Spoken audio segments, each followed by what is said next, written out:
성냥 하나 켜봅니다. 이 불꽃 고체일까요? 액체일까요? 기체일까요? 정답은 셋 다 아닙니다. 불은 만질 수 없죠. 잡을 수도 없어요. 무게도 없습니다. 근데 뜨겁고 밝아요. 고체도 액체도 기체도 아닌 이 존재. 불은 대체 뭘까요? 불은 물질이 아닙니다. 불은 현상이에요. 화학 반응이 일어나는 과정에서 나오는 빛과 열, 물질이 변하는 순간 자체가 불인 겁니다. 좀 더 정확하게 말하면 연소입니다. 연료가 산소와 결합하면서 에너지를 내놓는 반응, 나무의 탄소가 공기 중 산소를 만나서 이산화탄소가 되면서 열을 뿜어내는 거예요. 그 열이 주변을 두고 빛을 내는 거죠. 여기서 원리 하나. 연소가 일어나려면 세 가지가 필요합니다. 연료, 산소, 열. 이 세 가지를 불의 삼각형이라고 해요. 하나라도 빠지면 불은 꺼집니다. 소화기가 하는 일이 바로 이 삼각형 중 하나를 제거하는 거예요.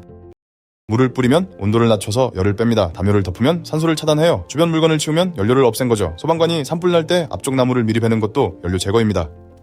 촛불을 자세히 보면 색이 다릅니다. 아래는 파란색, 가운데는 노란색, 꼭대기는 주황, 빨강. 이게 왜 다를까요? 온도가 다르기 때문입니다. 파란 불꽃이 가장 뜨거워요. 약 1400도. 여기서는 산소가 충분해서 연소가 완벽하게 일어납니다. 완전 연소. 노란 부분은 약 1000도. 산소가 부족해서 탄소 입자가 다 못하고 빛을 내요. 이 못한 탄소가 그을음이 됩니다. 근데 이 색깔에는 더 깊은 원리가 있어요. 흑체 복사라고 합니다. 모든 물체는 온도에 따라 특정 색의 빛을 내요. 쇠를 달구면 처음에 빨갛다가 주황, 노랑, 하양 순서로 변하잖아요. 온도가 높을수록 파란 쪽으로 이동하는 겁니다. 그래서 가스레인지 불이 파란 거예요. 가스가 산소와 완벽하게 섞여서 완전 연소가 일어나니까 캠프파이어가 주황인 이유, 나무의 불완전 연소 때문. 불꽃의 색은 연소의 성적표인 셈이죠. 여기서 재밌는 건 불꽃색이 물질마다 달라요. 소금을 불에 넣으면 노란색, 구리는 초록색, 리튬은 빨간색. 각 원소의 전자가 에너지를 받으면 특정 파장의 빛을 내거든요. 불꽃놀이가 다채로운 이유, 이 원리 때문이에요. 근데 여기서 의문, 나무도 탄소, 공기에도 산소, 둘 다 항상 있잖아요? 그런데 왜 나무가 저절로 안 탈까요? 삼각형의 세 번째, 열, 정확히는 활성화 에너지가 필요하거든요. 언덕 비유로 설명할게요. 연료와 산소는 언덕 이쪽에 있고 반응 후 생성물은 저쪽에 있어요. 저쪽이 더 낮아서 에너지가 나오는 거죠. 근데 중간에 언덕이 있어요. 이 언덕을 넘으려면 최초의 에너지가 필요합니다. 그게 성냥이에요.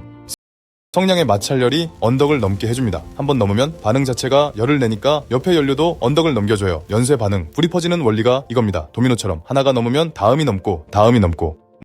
물질마다 이 언덕 높이가 달라요. 종이는 낮아서 쉽게 타죠. 233도, 나무는 300도, 철은 1315도. 그래서 성냥으로 철을 못 태우는 거예요. 근데 철가루를 뿌리면 표면적이 넓어져서 타요.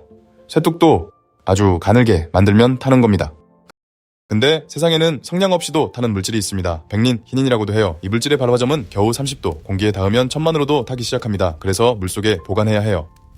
건초 더미가 저절로 불이 붙는 것도 같은 원리예요. 내부에서 세균이 분해하면서 열을 냅니다. 이 열이 빠져나가지 못하고 쌓이면 발화점을 넘겨서 저절로 타는 거예요. 자연 발화.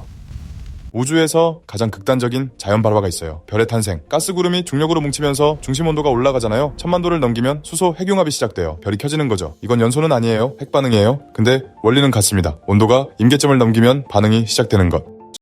촛불은 엄밀히 말하면 뜨거운 기체예요. 이산화탄소, 수증기, 그을음 입자. 근데 더 뜨거운 불에서는 다른 일이 일어납니다. 온도가 높아지면 원자에서 전자가 떨어져 나가요. 이온화. 이 상태를 플라즈마라고 합니다.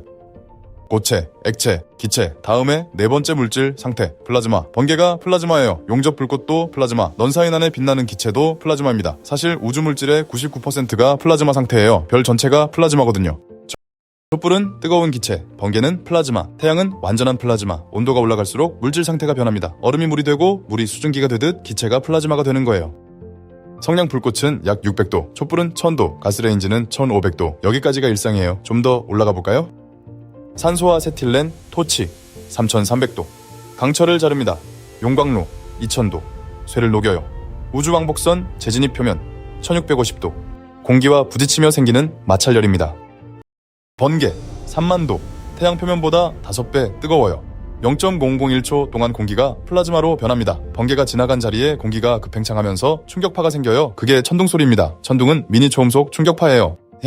핵폭발의 중심온도 1억도, 태양 중심과 비슷합니다. 이 온도에서는 모든 물질이 플라즈마예요. 원자 핵끼리 충돌해서 합쳐지는 핵융합이 일어나요. 수소폭탄이 태양과 같은 원리인 이유가 이겁니다.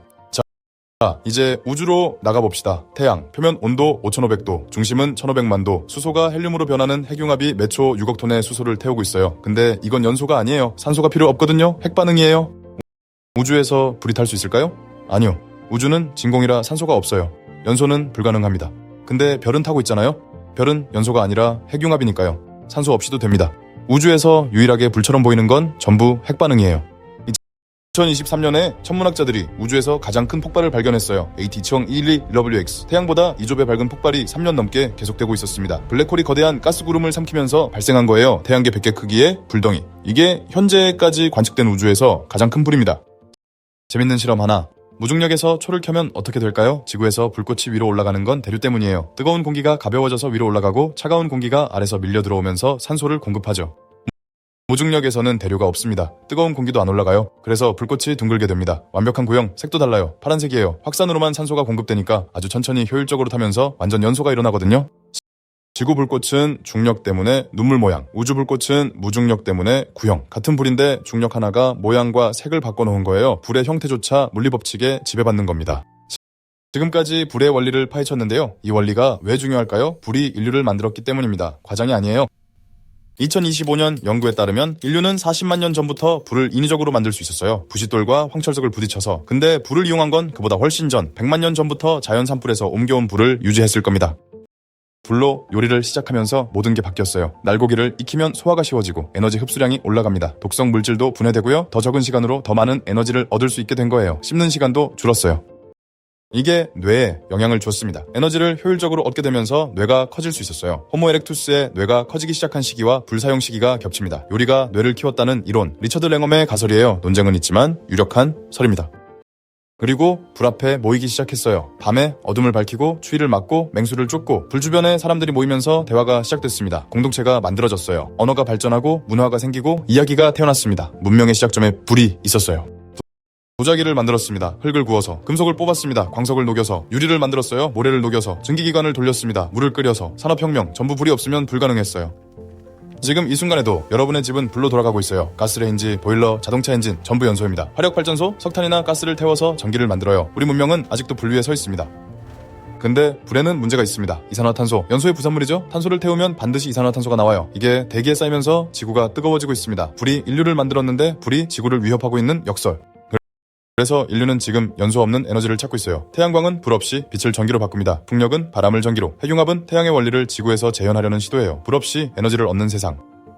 100만 년 전 인류가 처음 불을 잡았고 이제 불을 넘어서려 하고 있습니다. 근데 아이러니한 건 태양광도 결국 태양의 핵융합 에너지를 받는 거고 핵융합도 별의 불을 재현하는 거잖아요. 불에서 시작해서 불로 끝나는 겁니다. 형태만 바뀌었을 뿐. 정리해봅시다. 불은 물질이 아닙니다. 화학 반응의 현상이에요. 연료와 산소가 만나 열을 내고 그 열이 빛이 되고 그 빛이 색이 되고 그 색이 온도를 말해줍니다. 온도를 올리면 기체가 플라즈마가 되고 그 플라즈마가 번개가 되고 별이 되고 우주에서 가장 큰 폭발이 됩니다. 성냥에서 태양까지 원리는 하나예요. 에너지가 물질을 바꾸는 것. 그리고 이 원리를 이해한 종이 있습니다. 인간. 40만 년 전에 불을 만들기 시작해서 요리로 뇌를 키우고 금속을 뽑고 산업을 일으키고 지금은 태양의 불을 재현하려 하고 있습니다. 다음에 성냥을 켤 때, 가스레인지를 켤 때, 캠프파이어를 바라볼 때 한 번만 생각해보세요. 이 작은 불꽃 하나에 연소의 화학, 흑체 복사의 물리, 플라즈마의 과학, 100만 년 인류 역사가 전부 들어있다는 거. 불은 물질이 아닙니다. 근데 세상을 바꾼 건 이 물질 아닌 것이었어요. 아, 그리고 지금 화면에서 빛이 나오고 있잖아요. 그것도 에너지가 빛이 된 거예요. 여러분은 지금 불의 후손을 보고 있는 겁니다.